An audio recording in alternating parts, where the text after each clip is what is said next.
అలసిన వానికి ఊరడించు మాటలు. సహోదరుడు భక్తి సింగ్ గారి పరిచర్య నుండి సేకరించిన అనుదిన ధ్యానములు. మే 27. మోయాబు దేశమును విడిచి వెళ్ళుటకై ఆమెయు ఆమె కోడండును ప్రయాణమైరి. వారు యూదా దేశమునకు తిరిగిపోవాలని మార్గమున వెళ్ళుచుండిరి. రూతు గ్రంథం 1వ అధ్యాయం 6-7 వచనాలు. నయోమి తాను చేసిన దానికి నిజమైన పశ్చాత్తాపం లేకుండానే యూదా దేశమునకు తిరిగి వెళ్ళని కోరుతుంది. రూతు 1వ అధ్యాయంలో నయోమి తన కోడండుతో యెహోవా నాకు విరోధి ఆయను అని పలికెను. 20వ వచనంలో కూడా సర్వశక్తుడు నన్ను బాధపరచెను అని పలికెను. ఈ మాటలో తనలో తప్పు చేసి తిని అను గ్రహింపు లేనట్లు తెలియచుంది. దానికి విరుద్ధంగా తన పతనముల వలన కలిగిన శ్రమలకు దేవుని నిందించుచున్నది.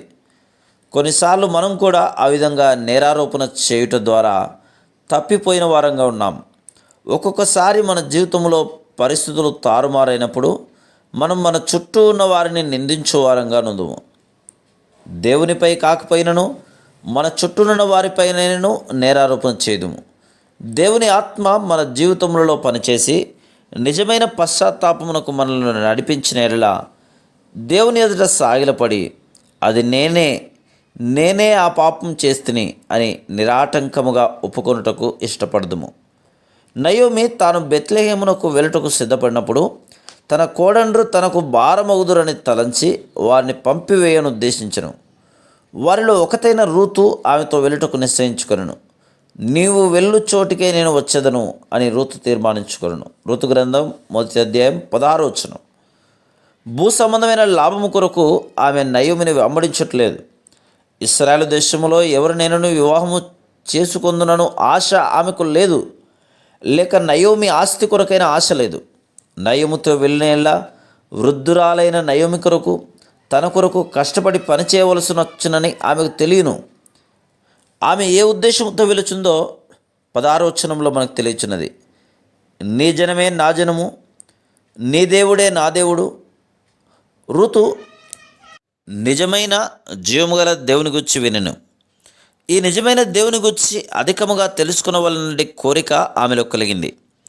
ఈ దేవుని గురించి అధికముగా తెలుసుకునవలనని గొప్ప ఆశతో ఆమె నింపబడుటచే ఎంత క్రయమునైనను చెల్లించి ఆయనను గురించిన జ్ఞానం సంపాదించుకున్నటకు నిశ్చయించుకునింది. ఆ దేవుణ్ణి తన దేవునిగా చేసుకున్నటకు ఎంత కష్టమైనను శ్రమైనను సహించుటకు సిద్ధపడింది. ఆమెలోని ఆ కోరికను చూచి దేవుడు ఆమెను ఆశీర్వదించారు. వారు బెత్లెహేమునకు వచ్చిన తర్వాత నయోమి తమకు బోయజు అను ధనికుడైన బంధువు గలడని రూతుకు చెప్పలేదు. ఆమెను బోయజు పొలమునకు కూడా నడిపించలేదు.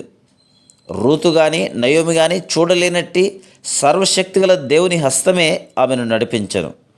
తనకు తన అత్తకు ఆహారం సంపాదించుటకే రూతు కష్టపడి పని చేయదలిచెను. అది కోతకాలం. అన్ని చోట్ల జనులు పనిచేయుచుండిరి.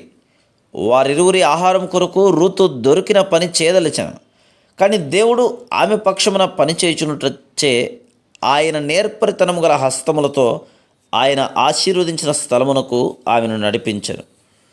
ప్రభువును సన్నిహితముగా మనం తెలుసుకొనగోరిన ఎడల, ఆయన చిత్తమును చేయదలిచిన ఎడల, ఎవరి వలన మనము ఆత్మీయంగా సహాయం పొందగలమో అట్టి వారి యొద్దకే ప్రభువు మనల్ని నడుపునని దీని వలన మనం గ్రహించగలుగుతున్నాం. మన ప్రగాఢమైన కోరికలను ఎట్లు తీర్చవలనో ఆయనే ఎరిగి ఉన్నాడు. దేవుని వాక్యమునందరి సత్యములను అర్థం చేసుకున్నటకు ఎవరు మనకు తోడ్పడుదురో, మనకు అవసరమైన క్రైస్తవ సావాసమును ఎవరు మనకు ఇవ్వగలరో అట్టి దేవుని ప్రజల యొద్దకు ఆయనే మనల్ని నడిపించును. Praise the lord.